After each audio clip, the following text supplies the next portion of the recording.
Hey yo yo yo, salut les turfeuses, salut les turfeurs, bienvenue pour un nouveau pronostic de Benoît Requin. Ok, place au pronostic du quintet du mercredi 17 décembre, direction Paris-Vincennes pour le prix de la Tremblade, trop attelé, 2850 mètres, 16 partants, réunion 1, course 1, indice de confiance 2 sur 5.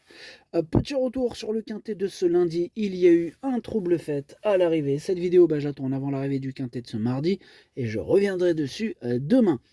Ok, c'est parti, on commence le pronostic et on commence avec le numéro 1, Hermès Express, que je n'ai pas du tout retenu. Donc on passe direct au numéro 2, Aubryon Colmy. Bon, lui non plus je l'ai pas retenu, mais lui c'est un regret, c'est mon deuxième cheval de complément en cas de long partant.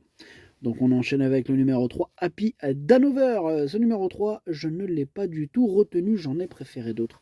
J'ai préféré d'ailleurs le numéro 4, Ipalio, et on écoute d'ailleurs Alphonse Van Bergen, l'entraîneur.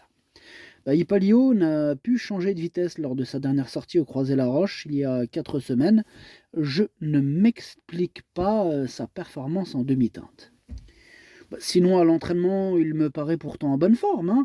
Il retrouve Vincennes avec des ambitions. Les étrangers, les 6 ans, sont absents. Il reste tout de même des rivaux de qualité. Avec la bonne course, j'espère une place. J'espère aussi une place pour lui, puisque je l'ai gardé dans mon prono en bout de combinaison. On passe au numéro 5, Iléo Pierre J. On écoute Charles-Antoine Marie. Iléo Piergi a retrouvé une seconde jeunesse ces derniers temps à l'atelier. Il a très bien couru dernièrement sur les 2700 mètres et n'a été devancé que par Iron Dugers qui a regagné depuis. Il a repris de la fraîcheur et fait face à un bon engagement et sans encombre, il devrait terminer sur le podium. Ouais, le podium, c'est ce que je lui réserve, en tout cas dans mon prono. Moi, je l'ai mis deuxième. On passe au numéro 6, Hold Up des ventes. Ce numéro 6, pour ma part, je ne l'ai pas retenu, mais attention, c'est lui le chef et le capitaine de ma petite liste des possibles casseurs de tickets repérés. Donc attention, possible cassage. On passe au numéro 7, c'est Favici Pasmaric et on écoute Pascal Danet. Favici Pasmaric a profité des différents engagements dont il disposait en province pour s'y présenter avec de la réussite. Il répète ses valeurs. Il revient ici à Vincennes avec des ambitions pour les places en fin de combinaison. Il faut le courir caché à l'économie. Il a 10 ans, mais a toujours le moral et affiche un très bon niveau de forme. Il est compétitif à ce niveau. Ah, il a 10 ans, mais les carottes ne sont pas cuites pour Favici à Pasmaric. Moi, je crois en lui dans ce quintet. En plus, attention, il pourrait avoir une petite cote sympathique qui pourrait pimenter les rapports. Moi, je l'ai mis sixième. On passe au numéro 8, Alma Damer, et on écoute Charles Dreux. Écoutez, Alma Damer manquait sans doute encore d'un peu de condition physique pour son retour à Vincennes, mais sa course est assez bonne. Bon, elle est vraiment très bien au travail. Elle montre une réelle envie de courir. On n'a pas les étrangers sur notre route cette fois. Je crains Iron Dugers. Écoutez, 2025 a été difficile. Cela s'est mal enchaîné, mais elle me paraît d'attaque désormais pour pleinement se racheter. Ouais, eh bien, en espérant qu'elle se rachète. En tout cas, voilà, moi je table sur un rachat. Je l'ai mis carrément sur le podium, je l'ai mis troisième. Bon, on va rester sur le podium avec le numéro 9, celui qui fait peur à tout le monde, Iron du Gers, et on écoute Nicolas Bazir. Dites-nous, Nicolas, pourquoi Iron du Gers fait peur à tout le monde? Écoutez, mon cher, si Iron du Gers fait peur à tout le monde, c'est que là, déjà, là-bas, j'avais dû faire l'impasse sur l'hiver dernier, il a abordé ce meeting en retard de gain. Voilà, donc quand tu arrives en retard de gain, déjà, les autres sont en panique. Ouais. Maintenant, les bons engagements se sont enchaînés. Il s'est imposé sûrement à chaque fois. Il est resté au top et n'a pas les étrangers affrontés ce mercredi. L'opposition elle est moins relevée qu'en dernier lieu. Tout semble réuni pour qu'il aligne un quatrième succès. Voilà ce qui leur fait peur. Ah, je comprends mieux. Non, mais j'avais déjà capté, t'inquiète. En tout cas, ce numéro 9, c'est tout simplement lui mon préféré. On passe au numéro 10, Aïda Sotan. Ce numéro 10, je l'ai pas retenu, mais il est à l'arrière de ma petite liste des possibles troubles faites. On passe au numéro 11, Histoire Fils.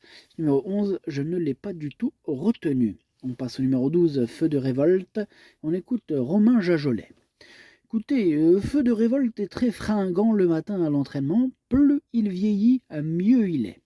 Il a encore réalisé une belle valeur au Croisé-la-Roche dernièrement, même après avoir évolué le nez au vent. Iron du Gers paraît dur à battre, mais il peut prétendre à une bonne place. Bon, il n'a jamais gagné à Vincennes, mais il en est capable. À bientôt 11 ans, ce n'est que du bonus avec lui. Ouais, que du bonus avec Feu de Révolte. Moi, il me plaît beaucoup ce numéro 12. Je pense qu'il peut faire mal à Bellecote. Et je l'ai mis 5e. On passe au numéro 13, Hector de Bassière.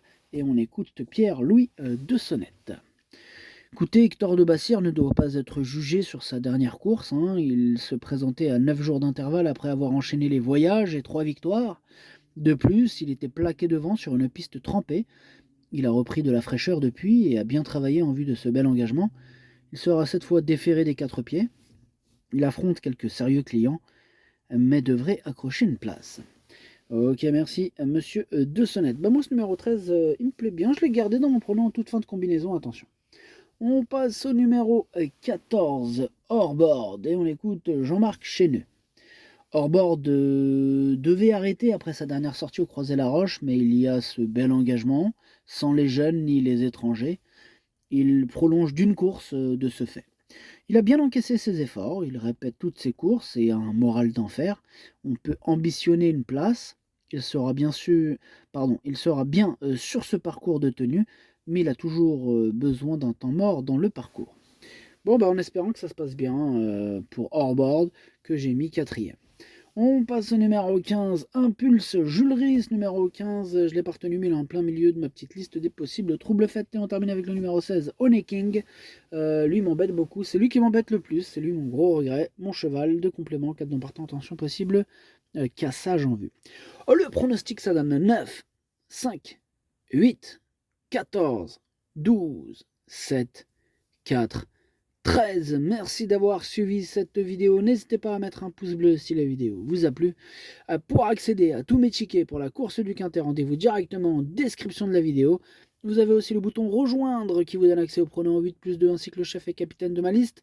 Et le 2 sur 4, les 2 sur 4 quand je les donne. Voilà, si je les joue, je les donne. À jouer avec modération. Bonne chance. Chopez-le moi. Ciao.